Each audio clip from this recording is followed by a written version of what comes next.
Frank Murphy. But, boy, those aren't the people that apply. They are not. I know. Are the people that apply. So if I get a Frank Murphy, in they go. There will be a Frank Murphy. But I'm getting Veronicas and Hinks and such. Right, yeah. Hey, I'll have another. The Hinks and Veronicas are coming fast and furious around these parts. I'll have another $1,000 for you in about 8 minutes. 2:30. Listen for that next keyword. It'll be your first of 5 on this show. Do the math. 2:30, 3:30, 4:30, 5:30, 6:30. 5. That's 5. I was watching Corey Feldman do math with Steve-O, and it made me feel like Stephen Hawking. That's 5 chances for you to win this afternoon. So the next one is a few minutes away. Your Cleveland Cavaliers pull out a squeaker last night here at home against the Knickerbockers of New York City. 95-93 was the win. It's a good win. It was a tough win because we had some guys out. Jared Allen was out. Larry Markkanen's out for a few weeks. Yeah. So you have guys step up, and we had a pretty good lead. It kind of dwindled away there in the fourth, but they held on and won. It shows that they're maturing and learning how to close out games in those tough situations. Because they were earlier in the season, they were losing games that were close like that, and now they're winning them. Yeah. And, nice. People give the Knicks a hard time, but that they got Walt Frazier, they got Earl the Pearl. I mean, they got these guys who are not to be trifled with. Bob McAdoo, is he still with the Knicks? No, they retired 40 years ago. that can't be right. Yeah, that can't be right. It's probably about right. Anyway, Carmelo, is he still with the Knicks? Nope, he's with the Lakers now. Oh, still plays, boy. though. Yeah. Oh, I'm getting closer. Yeah. Oh, I'm getting closer. You know some Knicks players. One of them used to be on the Bulls. Derrick Rose. There you go. D-Rose. Yeah. He's just burning through contracts until he finally just goes, I can't move anymore. I'm going to be out for another surgery or something. Well, he's been healthy the last few years. He that's good. Hasn't been able to do what he... When he was first in the league and he had that he was a monster. Crazy athleticism, he was one of the funnest players to watch. And it's one of those things where his own body's like, you can't keep doing this. Mm-hmm. Oh, your ACLs are done. We're done, Derek. Yeah. Your Cleveland Guardians dropped their on-field cap today. That's available in the merch store. Nothing out of the ordinary. It's a big block C. It's just got the... So, there's different kinds. Because I went and got a cap when they first started releasing... Right. When they first opened, the day they dropped all of it. But it's all, flat. This one's the raised-up embroidering, which looks way better. Wait. So when they first started selling the merch, getting everybody excited for the Cleveland Guardians, they led with the flat cap. Yeah. These are the embroidered C's, and this is round 2 of getting people excited. They're both embroidered, just one's like a flat embroidery, and the other ones are textured and raised up. But you'd have to go there and feel it and see it to know that, because they're not leading with that information. They go, hey guys, if you're looking for raised embroidery, today's your day. You don't have to know that, but that that's the way the on-field hats for all teams are. Right. They have that raised embroidery. Yeah, sorry, Mary likes baseball. Sorry, she knows this. Yeah. Come on, Alan, grow up. Yeah, I'm sorry. I do apologize. Oh, I'm a White Sox fan. I don't know. I mean, I'm familiar with embroidery, if that's the point you're getting to. But anyway. Yeah. Baseball fans love embroidery, but only when it's raised. There you go. That was my point. What, flat embroidery is not good enough for you? It's not. I got one of it, and I don't like it as much. You don't like the flat embroidery? Not as much. You want a raised embroidery? Yeah, I want what the players wear on the field. Yes, the least athletic people want to feel like they're on the field. But that raised... I didn't say I want to feel like I'm on the field. I just want to be able to own at least some part of what they do. But that raised embroidery, you have a higher instance of the threads becoming loose. No, I mean... That's a danger with any embroidered cap. Made. The threads can become loose. It's not like your hand sewing it on. The hat that I'm wearing today is a rubber ducks hat, and it's raised. You can see that. I can see that. Yeah. It's like a patch that they sew on. Yeah, and it looks nice. I love the rubber ducks hats. All right. That was the Indians logo. Listen, I know back in the day when Lil AC was wearing his jean jacket and I had all my heavy metal patches on the back, that Iron Maiden logo better be goddamn raised embroidery. That's all I know. That Motorhead logo better be raised embroidery. That's how people know you're not a poser. Yeah. Well, that's how they know that I am a heavy metal fan first and foremost, but secondly, not far behind, a fan of raised embroidery. Mm-hmm. And a poser of neither. So the that revamped Block C that they rolled out with It's the Diamond C, I believe, is what they call it. Is that what they call it? Yes. It doesn't resemble a diamond. Well, it's got like more points on it. So Sharper. Oh, Yeah, I it's see. much- Okay. yeah. Okay. Well, the multi-pointed C, they're on sale now at the Progressive The Field team pointy store. C. They should call that the pointy C. Give me a C, a bouncy C. So if you're That not lady last night was a real pointy C.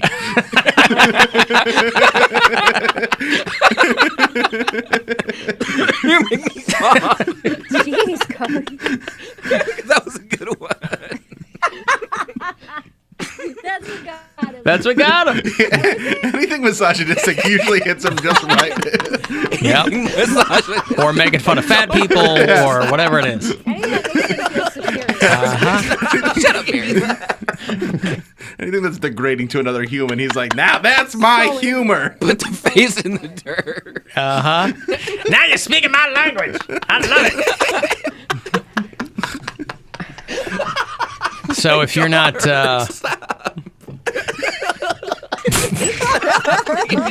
So if you're not a fan, if you're a Guardians fan, but you're not a fan of the winged G, the glorified G, in the Guardians script, you can get yourself a a pointy C, a raised embroidered hat, officially today. Of course, these talks are still continuing between Major League Baseball and the Players Association, and this is the point because Major League Baseball really, really smart. Their memories don't go back to the mid-90s. They go, hey, we're going to cancel some games if you guys can't figure it out, because they're not very good negotiators. So they're having these talks. It may just shorten the spring training from what I've read. Whether or not it cuts into the actual season is probably unlikely. But this is how it always goes. How it always goes when, granted, these lockouts come few and far between, but that's for a reason, because they're a huge pain in the ass. And so they go, hey, we'll just cancel some games, guys. But it would be, hopefully, as the Guardians approach their inaugural season, nothing's going to jam that up for them. Yeah, we need to get that figured out. Yeah. I would like the season to start on time. I would like the season to start on time and hopefully coincide with when we get to move downtown. 0% chance. Yeah, I know. I've been saying since day one, I'm like, you guys are too hopeful. There's no way. No, right now it's looking like Poundcake's going to win. April 20th, man. Yeah. I told you. Told you. All right, well, listen. Everybody could make fun of me for being wildly optimistic when they first told us October. But 100 days. But we're in the news. yeah, but also I don't understand. Like at what point we start looking forward to it, because You don't. you don't. When you were Until there, they either. say- I have nothing to look forward to. Until they say, okay, wiring's up, everything's ready to go, we'll be in there next week. That's when you can start counting down. Like when everything's in there. No, but that's an obvious countdown. Man, If they go, LA okay, has really crushed your spirit quickly. Bro, You are I just don't so practical now. It's unreal. I've been here 48 hours, and I'm just like, you know what? Nothing matters, and nobody cares about you, and you're insignificant, and it doesn't matter. I have nothing to bring to the table, so whatever. are we still talking about studio wiring? Yes. Oh, good. All right. The bigger picture, yes. Yes. No, Bill said LA crushed my dreams, and I agree. It just makes you realize. Oh, I thought he meant matters. iHeartMedia's facilities. No. This place is going great. L.A. Every other part of LA. Welcome to the jungle, baby. Cali Mayor, nothing matters. We got fun and games. Yeah. Yeah, universe doesn't have a plan for you anymore, does it? There you go. Fate's not real. It's perfect for nihilists. Oh, this is my favorite trip you've ever been on. All she needed to do to come to Jesus was actually to go to California and figure out what's going on. Let me give you $1,000 here. It's a chance for you to get one step closer to having your dreams crushed by getting yourself $1,000 or not. You can go fund yourself right here. Listen closely and good luck. The Buzzard wants you to go fund yourself and score $1,000. Enter the nationwide keyword WIN at WMMS.com. That's WIN. Enter it now at WMMS.com. And good luck from Buzzard Radio. Okay, so I'll bite. What happened? Oh, no, nothing like bad happened, but just being here has made me realize that I'm like, I would never move here. Like, unless. Really? Never. Unless somebody came knocking at my door with a significant amount of money and was like, hey, we'll pay to relocate you and do this and do that. this is not the town for me. Why? Huh. What if you had Because- gone there 10 years ago? That's different, I think. I have too much. So you're saying at this point you wouldn't do that? Yeah, no way. That's why, listen, with all due respect, and I love him, but when Ryan Dalton said, I'm going to L.A., I was like, wow, good for you. Dude was like 40 when he went out there. Well, I mean, I told you guys that I felt like when I came out here, I was like, man, something's going to happen. It's going to be great. You never know, in the land of hopes and dreams and all this stuff. And I'm like realizing that specifically to L.A., all people want here is to be famous. Nobody really cares about stand-up. Nobody cares about being a good comedian. Have you been living on the planet for the past 30 years? No, like I've what? never been here. No, but That's what I understand. listen, cliches don't come out of thin air, right? Stereotypes have a kernel of truth. Well, everybody hopes, but you know, you've talked to enough people who live out there and have worked Okay. out there. And with everything you know about me as a human being, what makes you think that I didn't come out here like, not me, man. Everything's going to line up for mayor. I'm different. I'm different, right? You never know. I would have never. Small-town Berea girl. I would have never put that on you. I would have never tagged you with that. Everybody, listen, everybody has to be optimistic. You have to be optimistic. And Fully optimistic. that's what I'm saying. But that's different than going, why am I not getting discovered after 36 hours? And it's not even like I want to get discovered. It's that being here, I'm realizing that the priorities here do not match up with what I want to do. I don't care to be famous. Listen, I will. That's why I didn't stay out there, because I was kind of like, when I first went out there, I was like, I go, oh, listen, I grew up in Chicago. It'd be fine. It's just another big city. It is another planet. Yeah. So you have to figure out quickly if that's your speed and your vibe. And I think people from the Midwest are at a distinct disadvantage in a situation like that. Well, there's people from the Midwest that go there and they're fine. Like, I'm with my people that are so self-absorbed that they're just looking for somebody else more important to talk to. Well, That's what it is. It doesn't always have to be self-absorbed, though. You just have to fully commit to the machine. And a lot of people are not willing to do that. It's too transactional for me. It's like I feel like I have not had other than the girl I'm staying with, I feel like I have not had a genuine conversation with a human being since I've been out here. Who wants to have genuine conversations? Like, you're out there. If you're out there trying to get discovered, by the way, what are you worried about genuine conversations? You're trying to work everything, man. I get nervous about those because I only know the one song. So once we're done talking about Pony, I'm like, I don't know what I'm talking about anymore. Bill, she wanted to have a genuine conversation, not genuine. Oh, okay. Right. My pony, ride on it. People ask what you do out there before they even ask your name. Ask what kind of car you drive. It's very frustrating. But That's all I'm but saying. well, again, it's just because it's so different than out here, right? Yes. On its own, it's not that frustrating. Hey, what do you do? I'm a comedian, and then they just keep walking and looking for somebody more famous. Like Exactly. but you know that going in. But I didn't. How? Because you didn't pay attention. But how did you? That's not the point. There are How would you expect me to understand something I've never experienced? because you can experience, you can understand. That's like me expecting Cody to know what it feels like to perform stand-up. You've never done it before. How would you know? That's has done it. Gotta be different. No, I mean, it's not. you've talked to so many. Listen. Talking to people is not experiencing it for yourself. If you've never been skiing and then you go skiing and you fall on your face, I'd be like, you watched the skiing YouTube. How'd you not know? Right, but you about wouldn't be. snow?" But you wouldn't be surprised that you fell over. That's what surprises me, is that you're so surprised. I guess I'm surprised that it is as the only word I can use is transactional. I cannot believe that people truly do not care about you as a person unless you can get them something. Well, then get them something. That's sad. Then get them something. What am I gonna get them? I don't know. That's up to you, man. coffee? That's up to you. Get them something. Start showing some leg. No, I have really fat, huge, pale ranch legs. Nobody wants to see my legs. Last night at dinner, they go, "Do you want some ranch?" Mary goes, "Yeah, fine, screw it. I don't care if I'm like, Give me some ranch." bathe me in it. And even that was transactional because the guy goes, "I'll get you the ranch. First, you got to do something for me." Piggy I am. Yep, he dropped off a headshot and a treatment. Yeah. You know, Genuine's real name is Elgin Baylor. Really? Elgin? Yeah, Like the basketball player? like the basketball player. That's crazy. Yeah. Elgin. Elgin. That's a fun one. That was almost Chad Daniels' name. Elgin? Yeah, his dad wanted to name him Elgin because he was a big fan of the Lakers and Wow. was like, this will be my son, Elgin Daniels. Oh, that's a great name. Yeah. Yeah, that's how it is out there. I went out there years ago, care probably almost 9 years ago, and it was just that. Well, and you know what?